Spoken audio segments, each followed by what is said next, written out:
बिस्मिल्लाहिर्रहमानिर्रहीम। Welcome to another vlog of Agrade Solar. और आज के व्लॉग में हम क्वेश्चन आंसर्स का सेशन स्टार्ट कर रहे हैं। और सबसे पहला क्वेश्चन जो हमें यूट्यूब पे मौसूल हुआ है, हमारी रैंडम वीडियोस जो अपलोड होती हैं उन वीडियोस के ऊपर जो हमारे सब्सक्राइबर्स हैं, जो फॉलोअर्स हैं, जब वो कमेंट करते हैं तो मेरी कोशिश होती है कि मैं उन्हें वहीं पे कमेंट्स के अंदर भी रिप्लाई कर दूं। और अब मैंने एक नया सिलसिला शुरू किया है, वो ये कि मैं अब ऑनलाइन आके आपको रिप्लाई करूं, ताकि अगर आपका कोई और ऐसा सब्सक्राइबर या किसी और बंदे के साथ भी अगर साइमल्टेनियसली सेम इशू है तो वो उसको रेक्टिफाई किया जा सके।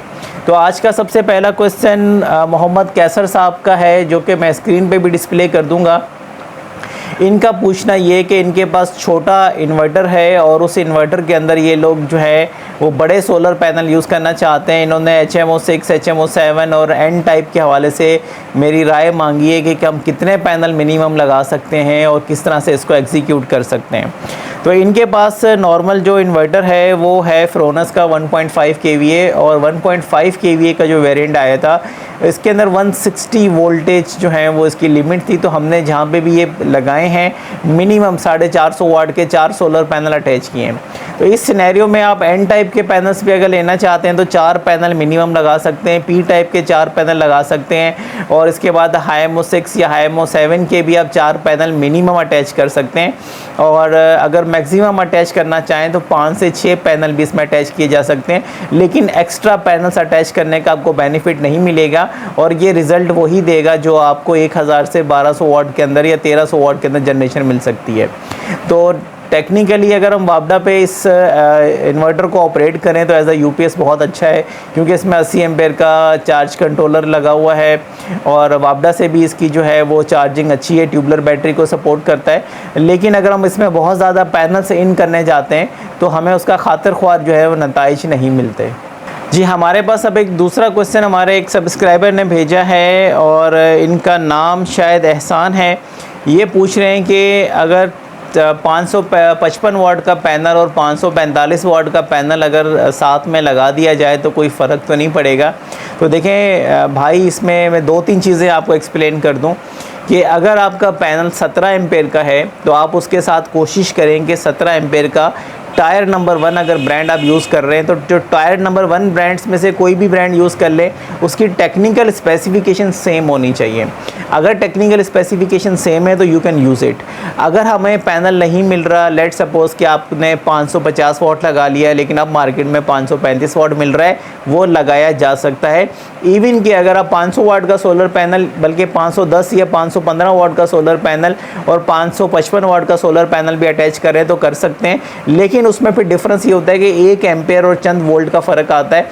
बहुत ज़्यादा मजबूरी की सूरत हाल में आप इस तरह का पैनल आपस में अटैच कर सकते हैं, लेकिन अगर मजबूरी नहीं है तो कोशिश करेंगे सेम आपको स्पेसिफिकेशन का पैनल मिल जाए। इसमें फिर हमारे पास 2 तरह के पैनल्स आते हैं। एक वो होते हैं जो हाई एम्पेयर में आते हैं जिसमें 17 एम्पेयर्स होते हैं, एक ऐसे होते हैं जिसमें 13 एम्पेयर्स के पैनल आते हैं।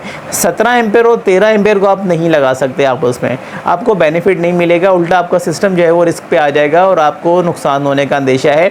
कोशिश ये करें कि अगर आपके पास 17 एम्पेयर का पैनल है तो 17 एम्पेयर का ही पैनल लगाएं, अगर 13 एम्पेयर का पैनल है तो 13 एम्पेयर का ही पैनल यूज़ करें। इस तरह से मिक्स अप करके या मिक्स खिचड़ी बना के हम काम नहीं चला सकते। सोलर को जब भी आप इंस्टॉल करें, आगे का प्लान करें, देखेंगे मार्केट में वो चीज़ अवेलेबल होगी या नहीं होगी, उसके बाद आप एग्जीक्यूट करें। अगर आप 2023 के अंदर रहते हुए सोलर पैनल लेते हैं, 330 वाट का ढूंढ रहे हैं, 400 450 वाट का ढूंढ रहे हैं, तो आप बेवकूफ़ी कर रहे हैं, क्योंकि अब टेक्नोलॉजी अपग्रेडेशन की तरफ जा रही है। तो हो सकता है अगले चंद सालों में हमारे पास 1000 वाट का सोलर पैनल अवेलेबल हो।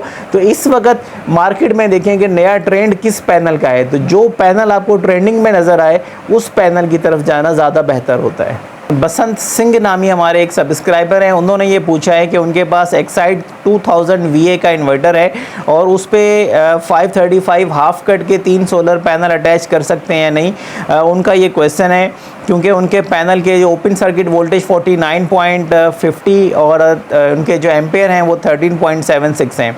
देखें, आपको मैं बताता चलूँ, ये बिल्कुल बेसिक इन्वर्टर है, इसके VOC जो है वो 50 मैक्सिमम है। तो अगर आप इस पर पैनल अटैच करते भी हैं तो आपको पैरेलल में लगाने पड़ते हैं। और मेरा ये ख्याल है कि आप अगर इस पर 2 पैनल भी लगा दें तो शायद वो भी इसके लिए ज़्यादा हो जाए, क्योंकि ये बहुत ही बेसिक मॉडल है। तो अगर आप ये लगाते हैं तो मुझे लगेगा कि सिस्टम आपका रिस्क में आ गया। तो बहरहाल जब तक आप एक्सपेरिमेंट करके नहीं चेक करते, हम इस तरह से अंदाज़ा नहीं कर सकते। टेक्निकल स्पेसिफिकेशन जो कंपनी ने हमें दी हुई है, जो आपने मुझे बताई है कमेंट के अंदर, इस हवाले से आप पैरेलल में 2 सोलर पैनल जो है वो उसमें अटैच कर सकते हैं। इससे ज़्यादा अटैच मत कीजिएगा, हो सकता है आपका MPPT उड़ जाए, क्योंकि 13 और 13 आपके ये समझ लें कि तकरीबन 26 एम्पेयर बनते हैं।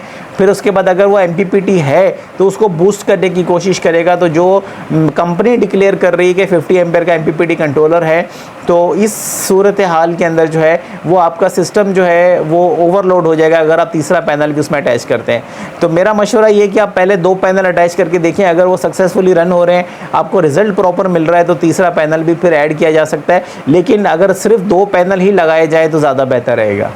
आज की वीडियो को हम ख़त्म करते हैं इन 3 क्वेश्चंस के आंसर्स के साथ। और ये तीनों क्वेश्चंस भी जो हैं वो मैंने कोशिश की कि आपको स्क्रीन पे दिखा दूं। अगर इससे रिलेटेड अगर आपका कोई मामला है तो आई होप कि आपके मसले हल हो सकते हैं। इंशाल्लाह नेक्स्ट वीडियो के अंदर मैं दोबारा जो मसले मसाइल हैं हमारे सब्सक्राइबर्स के, लोगों के, कोशिश होगी कि उनका जितना बेहतर जवाब दे सकूँ, जितना टेक्निकल अंदाज में जवाब दे सकूँ। तो मेरी कोशिश होगी कि मैं आपके मसले मसाइल जो हैं वो जितने हद तक मुमकिन है उसको हल कर सकूं।